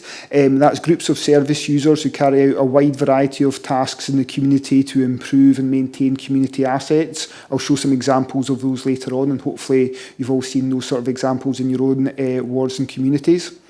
We also have a number of Auchentibber-based projects for people that aren't, for various reasons, suitable for the groups. That involves things like we have a large kitchen where we have bread and soup making. We have various well-being groups that we run, and also a laundry support, a large laundry service where we launder things for local charities and local agencies. And we also have a workshop where service users can carry out woodwork and build things that can then be used in the community, park benches and things like that. We have a number of remote projects as well. This was a sort of development and initiative that came out of the COVID pandemic, when we couldn't have your sort of normal, if you like, types of unpaid work. And so now what we introduced and have maintained is that some service users, perhaps if they have health conditions and struggle to take part in other types of unpaid work, can do what we have rag rugs and survival blanket projects. These involve using either old clothes or indeed crisp packets to make rugs for distribution in the community, or survival blankets that can be made distributed in the community as well. And last but not least, we have a number of partnership projects with organisations such as Barnardo's and Action for Children for our younger service users up to the age of 26, and we can deliver unpaid work through these partners as well. Okay, moving on to the next slide now. This is the type of support that we offer, which is a sort of mainly related to the other activity part of the unpaid work and other activity requirement. This is really to improve people's well-being, people's life skills, and really enhances the likelihood of the people that we work with not committing further offences, and therefore really promoting public protection. We offer a wide variety of different supports, different life skills such as road safety, home fire safety, financial literacy, health and well-being support as well. We have access regular visits from the Keep Well nurses, and we've ran 2 events recently, a Hep C elimination programme and a Love Your Liver event as well, both at Auchentibber. So we really take our service users' health and well-being seriously. And finally, education. We have we support service users to access college courses, employability, and so on as well. Again, that's a key part of the rehabilitation work that we're carrying out to try to reduce the likelihood of further offending. Moving on to the next slide now, I've just included some statistics here from the first 3 quarters of 2022-23, which are the most up-to-date statistics that we have. In total, you can see that unpaid work services delivered more than 15,000 hours of unpaid work and activities in South Lanarkshire. 8,400 hours have been spent in the community, improving and maintaining community assets. We've got 3,750 hours of work have been delivered via partner agencies such as Barnardo's and Action for Children that I mentioned previously. And on average, that's roughly about 1,200 hours per month that we're delivering in the local community. And in addition to that, we have another 3,000 hours of other activity completed, where we're really working on the personal well-being of the service users that we're working with. Moving on now to the next slide. We also have carried out a number of bespoke projects in the last few years. The winter jackets appeal and the school uniform appeal are 2 that I've highlighted here. This has involved taking in unwanted winter jackets and school uniforms from the community, getting donations in, laundering them in their in-house laundry service, and then distributing them across the council area through charities and social work offices, so that they get to families and children in need as well. And so that's something that's been very popular, especially at the moment with the challenges in terms of cost of living and what have you. I'm going to move on now to talk a little bit about future plans for the service. We are in the midst of seeking to employ a peer mentor with lived experience of substance use issues. The thinking behind that is that we have a large number of our service users have substance use issues, and that can be a real barrier to engaging with unpaid work, and of course can be a real underlying factor in their offending in the first place. So to avoid having to, if people with substance use issues can struggle to maybe attend unpaid work, and a peer mentor who has lived experience of the things that those people are going through will be able to sort of have more assertive outreach to try to engage them with unpaid work and social work more broadly, and indeed addiction services as well. And we've found that we have peer mentors with lived experience in different parts of our service, and they're very, very successful, very effective in terms of engaging people through their knowledge and through their own lived experience. We're also looking to employ a kitchen hub coordinator to enhance the work that we do in our kitchens and in our educational garden, which I'll show you some photos of later on. And we're also enhancing our learning and employability strategy. I've had meetings just this week with South Lanarkshire College about getting more formal links with them so that our service users can access educational employability opportunities as well.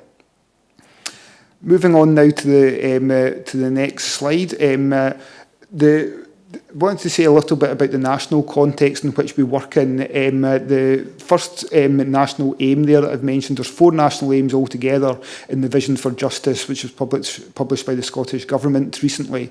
And one of the key national aims is to support rehabilitation, use custody only when there is no alternative, and work to reduce reoffending and re-victimisation.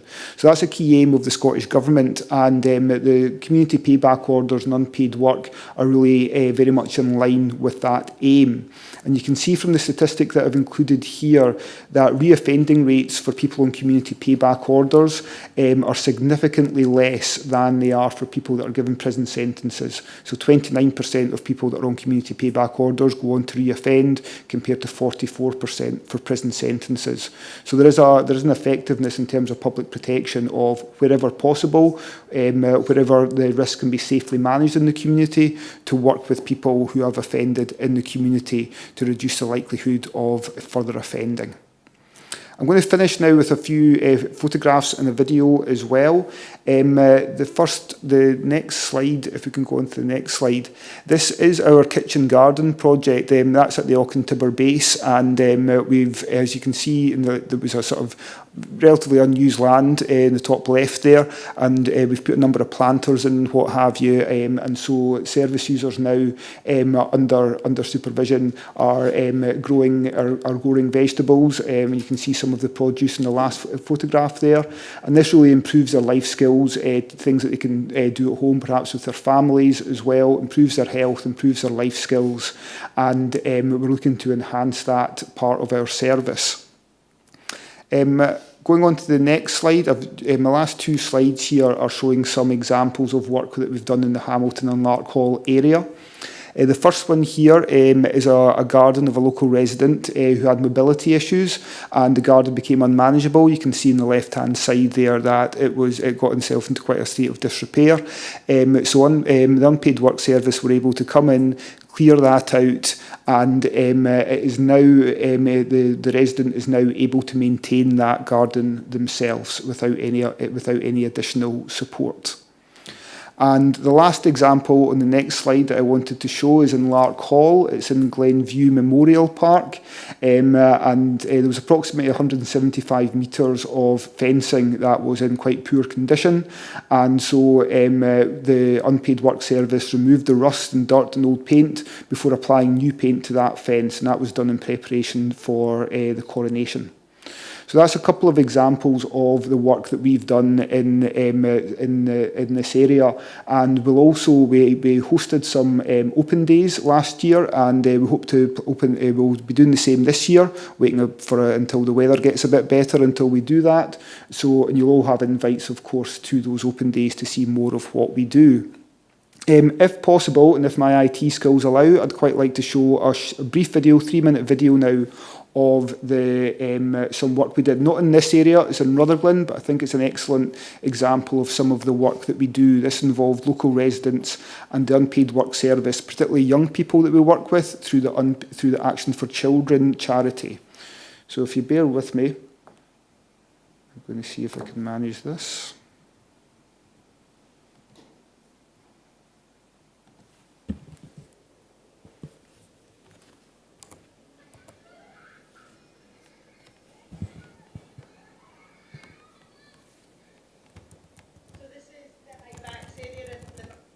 Previously, it was used as a fly tip. There was overgrown grass, there was burnt out mattresses, you know, it was really hazardous. A lot of antisocial behaviour would happen, and it was just an area that people just would never use. And as you can see, it's a great asset. Developing this community garden was always about our young people. They're going to grow up in it. We wanted them to take ownership, we wanted them to take pride in it. When we had cut back all this grass and, you know, it was just a big open area, it sort of overwhelmed us a wee bit, and we sort of thought, how are we going to manage this? Having the community feedback team here and Action for Children, we were really fortunate that Malcolm and his team have been here and made all these things happen, like building the fences to planters, you know, up food, and, you know, it's just been fantastic having Malcolm and his team here. Action for Children were contacted by Burnhill Action Group to see if we could come up with a plan for this piece of ground over 6 months ago, and after a consultation period with South Lanarkshire Council and the Burnhill Action Group, drew them a plan, everybody agreed to it, and then we got in the young people to do the community payback orders, and for there they developed everything that was drawn on that plan, from the benches to the planters to the coffee hut to the stage, everything you see in the ground just now for the allotments, etc. It's a whole multi-agency involvement. We've got partnerships with Glencare, junior football team, who allow us to use their toilet facilities. We've got Hugh Stirling provide materials and train staff to come in and do some training and give our young people qualifications in health and safety. So we've had young people coming back and volunteering, and once they've completed their orders, they've come back and spent some time volunteering. It's all been positive. The kids are now starting to come in and use it, and it's a wonderful space. It's safe. You're away from main roads, traffic. You know, it's a fabulous area. It's about encouraging people, you know, to get outdoors, encouraging positive mental health, physical health, ageing with your neighbours again, reducing that isolation and just connecting with local people. So there is challenges, there is hurdles, but don't let it put you off. Go to your neighbourhood planning, see if they can help you, speak to your community engagement workers. These people are so approachable. We now have, you know, a really peaceful, quiet place where people can come and just enjoy the noise, enjoy the silence, enjoy the green space.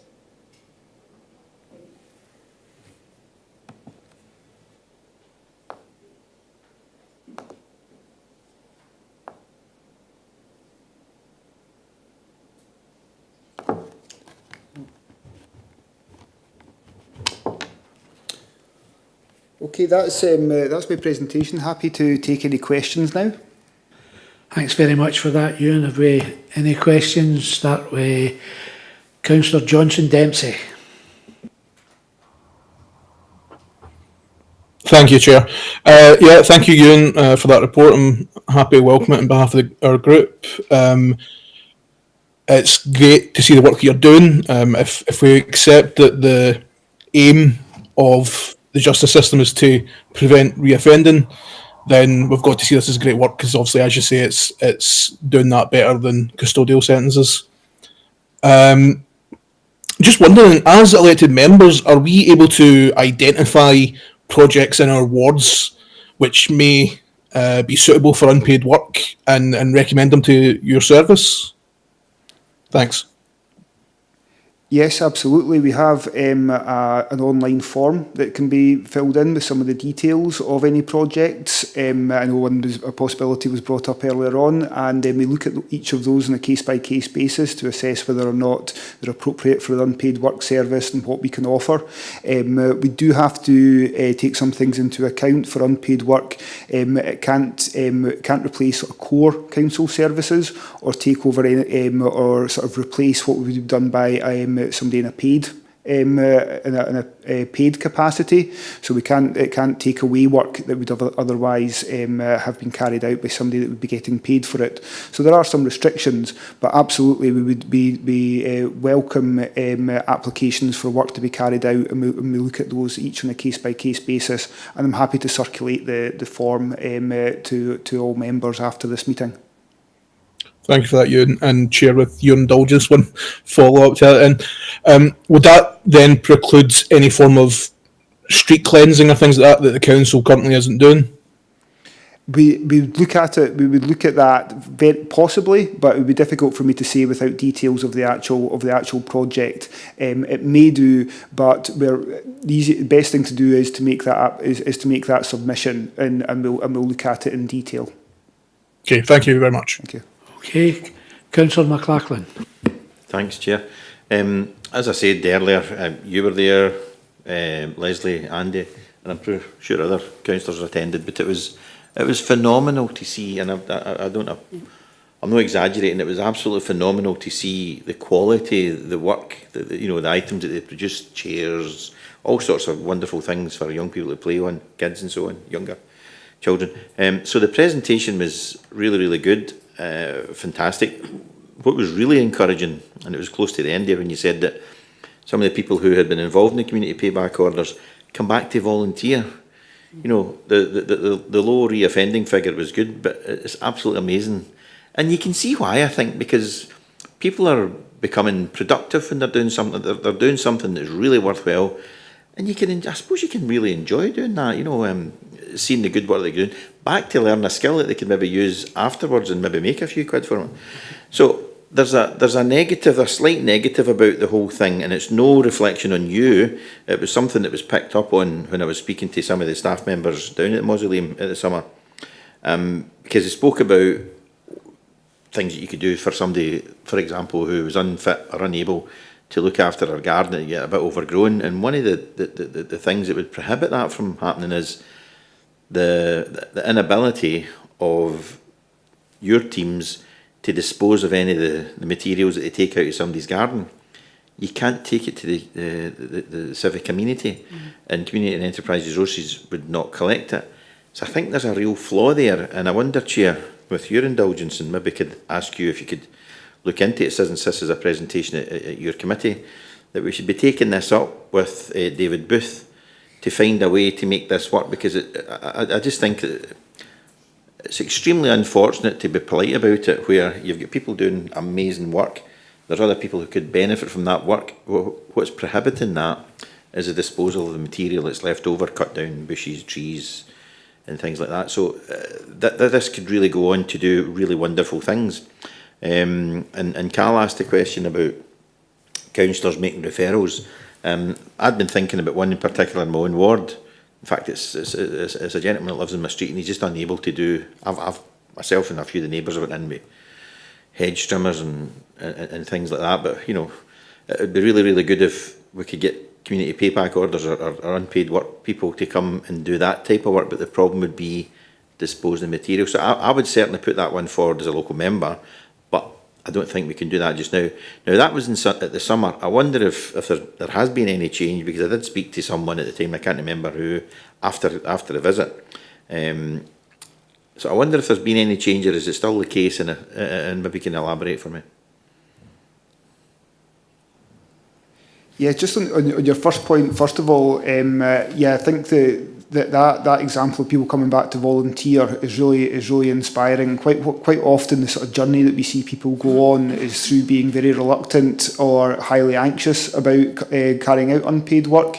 But then once we manage to engage them, and our staff work very hard to engage them proactively, then they start to really take the benefits from the routine, from the skills, from the camaraderie and what have you that they get, and then they take that on later on. So I think you're right to highlight that as a real benefit of the work that we do.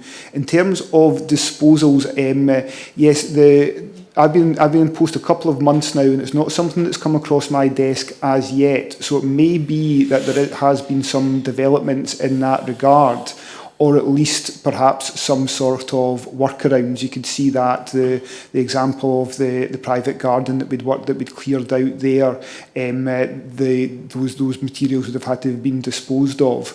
So quite happy to take that away and look into that for you and get back in touch, because I agree that that could be a difficulty, and should be it would seem to be on the surface anyway something that would be a relatively easy fix if we were able to dispose of any of the sort of materials that we're clearing out.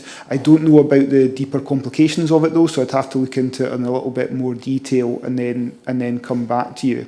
And again, yes, I'll absolutely circulate the form so that if there's particular things in your own ward and with the person that you mentioned in terms of the difficulties they are having, and we can look at that. Can I come back in, Chair? Elizabeth Ann, I don't know what you meant as far as what discussion's taking place, but I would quite like to formally sort of suggest that communication, as Ewan has said, he'll look into that, but could we, through you, Chair, get a communication over to David Booth to highlight the concern that I have, yeah? Just to try and help get the ball rolling on this, because it's a fantastic service, but it could be so much better if we were able to do these other types of jobs that otherwise you can't do it, because obviously the community payback team can't pay to dispose of, and it seems a little bit ironic that we'd need to be charging to get that done. One very quick question: what does re-victimisation mean? I've never heard of that term before. So the re-victimisation is essentially people being victim of offences over and over again. So quite often what will happen is if re-offending rates, where re-offending rates are high, then it's not spread out evenly amongst the population as a whole as to who is the victim. There's certain groups of people, certain areas that are more likely to have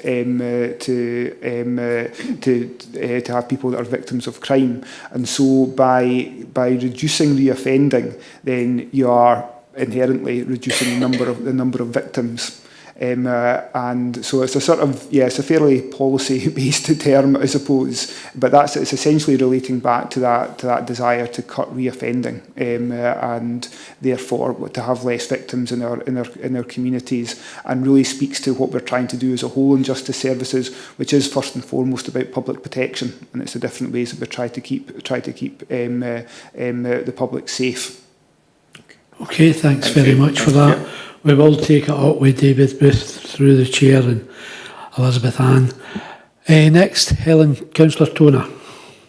Thanks, Chair. Just to echo everybody else's sentiments, Ewan, like Davy and others, I actually had the pleasure of going up to East Kilbride to Calder Glen Park last July.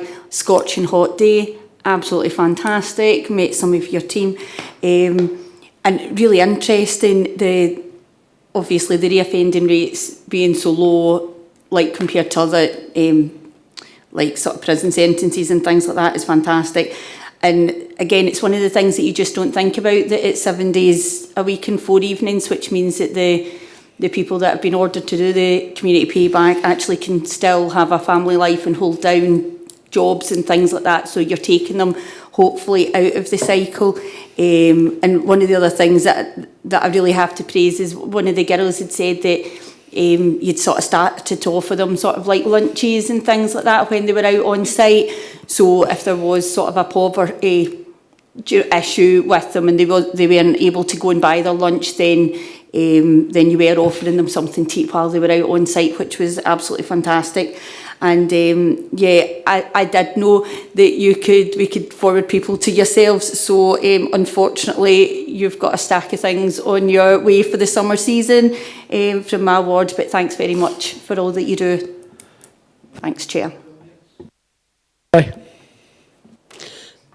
Thank you, Chair.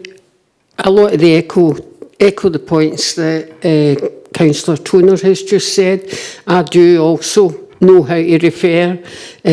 For Ward 18, we have used the Auckland set up for referring, and it's been fantastic, the service that we have got. So thanks for your report. Thanks for that. Is there any further questions? Okay, I'd just like to thank you, Ewan, for your indulgence in waiting for your report, and I'm sure my colleagues will be in touch.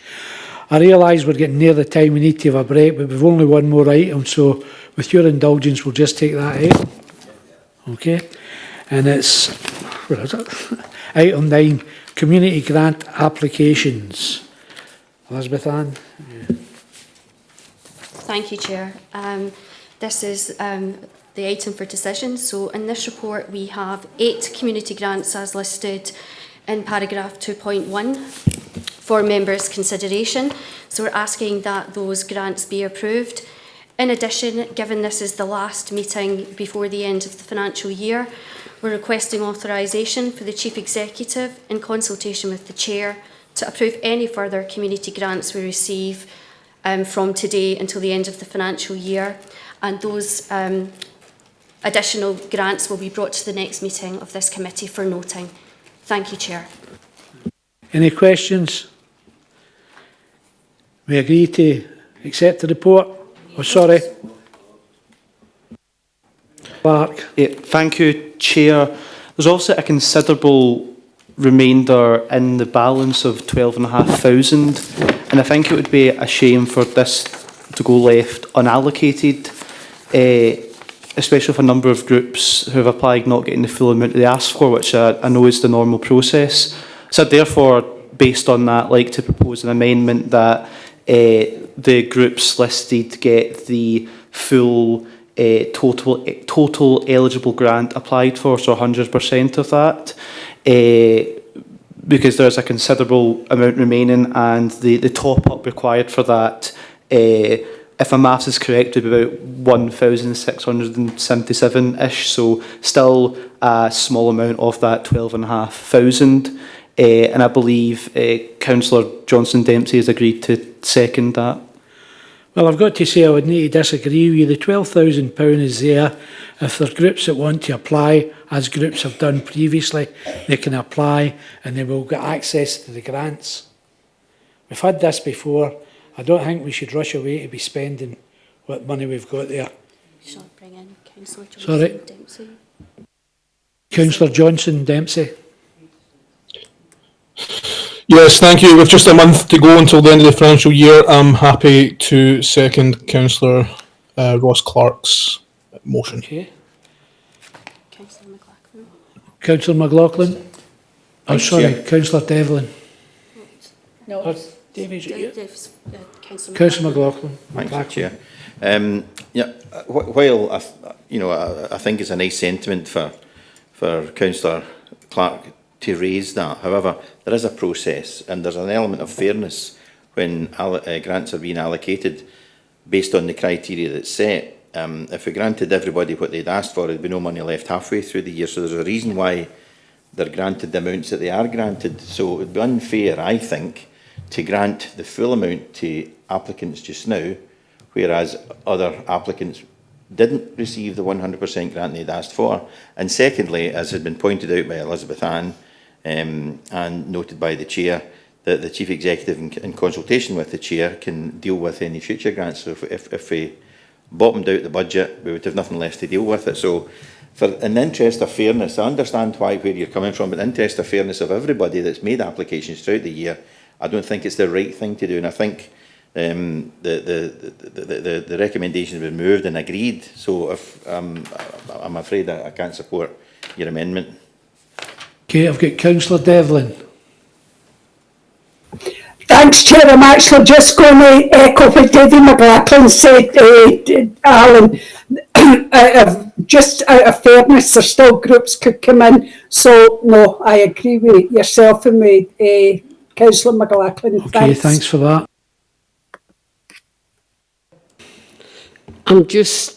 I would like clarification on what happens now with the money that is left. The money that is left is still available for groups to apply, and at the discretion of the Chief Executive and myself, the groups then we will look through the grants and award them as appropriate. Councillor MacDonald. Oh, man, made me other rocking then. No. Councillor MacDonald. Thank you, Chair. Just to say, this happened last year at the same time. However, I am sure some of these people, and I know 2 groups who came in at this time last year that's on this list, so perhaps we're giving the wrong idea to them, that if they come in at the very end, they're going to get exactly what they ask for. However, if Davies put up the motion that we do not do that and we leave it to yourself and the Chief Executive, I'm more than happy to second that. Was we go with the recommendations and the report. Right. I was going to make a point of order there, Chairman. There's no need because it's been clarified. There's a recommendation, you moved it, I'm agreeing. Right, we've got 2 further speakers and then we'll go to a vote. Councillor Ross. Yes, thanks very much, Chair. It was just a point of clarity. If these funds are not spent this year, do they get carried forward to next year?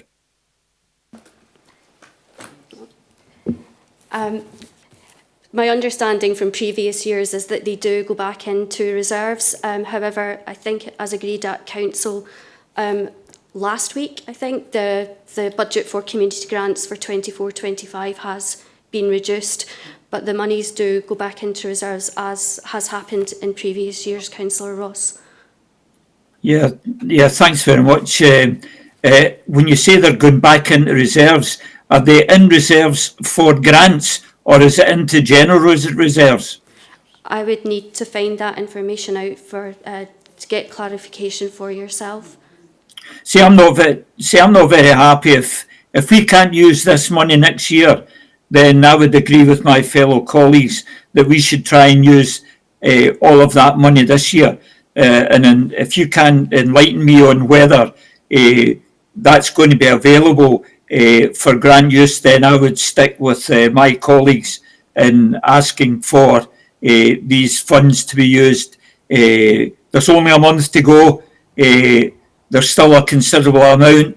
When you look at what we've already taken in grants this time round, there's no way that's going to be spent. So if you can't enlighten me that that's going to be used for that, then I'm agreeing with the amendment put forward by my colleagues. Right, thanks for that, Councillor Ross. Councillor Johnson Dempsey. Thank you for allowing me back in, Chair. Just to come back on a couple of points made by Councillors McLaughlin and MacDonald. I believe earlier this year we actually did give a group, or at least one group, the full amount asked for. I could be corrected in that. Maybe it was last financial year, but I believe it was earlier this financial year. And second, on Councillor McLaughlin's point, if we gave everyone everything they asked for this time, we wouldn't be left with nothing for anyone that comes in the next month. There actually would be money left over as well for the Chair and Chief Executive to allocate as they saw fit. Okay, thanks very much for that. We'll now go straight to a vote. Yes, now, Councillor McLaughlin. Thanks, Cal, for your input there. But just as a point of information, what I had suggested was if we had granted everybody the full amount that they'd asked for at the start of the financial year, we would have no money left halfway through the year. I didn't mean, Cal, that if we granted everybody that had asked just now, we'd have no money left. And I'm talking about there being an interest of being fair to everyone. You know, Leslie's made a point that I wasn't aware of, that people you could potentially get a pattern where people might leave their grants till later on in the year because they know they're going to get granted the full amount, which is grossly unfair to everyone else who makes an application as and when they need it. The point about some applicants being granted the full amount, I once chaired the area committee a long time ago, And there's a reason, there's always a reason for the recommendation. It could be the full amount, and then it all depends on the circumstances. So it's difficult to say that some should get the full amount, some should get half. It's based on work that's done by the officers and agreed with the chair and the vice chair, and that's the policy. So just again, just in the point of fairness, Chair, I think it's only right that the same rationale is applied for every single grant application, instead of changing the policy right at the very end of the year. It's grossly unfair. I don't think we should do it. And I would urge colleagues to think about that. Thanks for that, Councillor McLachlan. We'll now go to a vote. Elizabeth Ann. Thank you, Chair. Can I just confirm that the motion as proposed by Councillor Falconer, I believe it was seconded by Councillor McLachlan, is that we grant the 8 awards as per the recommendations in the report. The amendment, which was proposed by Councillor Clark and seconded by Councillor Johnson Dempsey, was that we grant the full eligible amount to each of the 8 grants. So we're now going to launch the vote, and if members could just make their choices, please.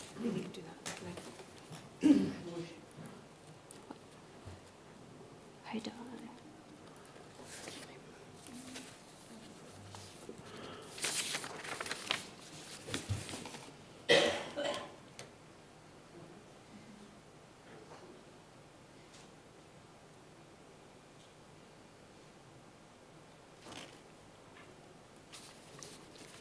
I think we're maybe waiting on 2 more people voting, so I'll leave the vote open for a moment. If you can just check your screen to ensure that your vote has registered, and if required, select your choice again.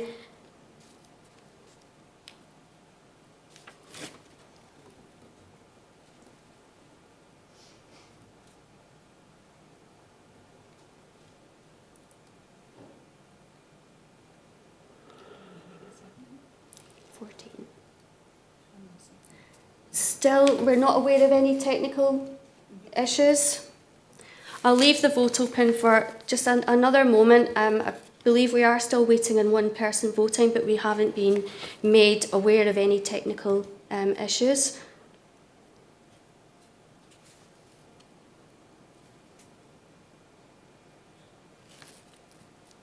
Are you okay if I close the vote? Okay, I'm just going to close the vote.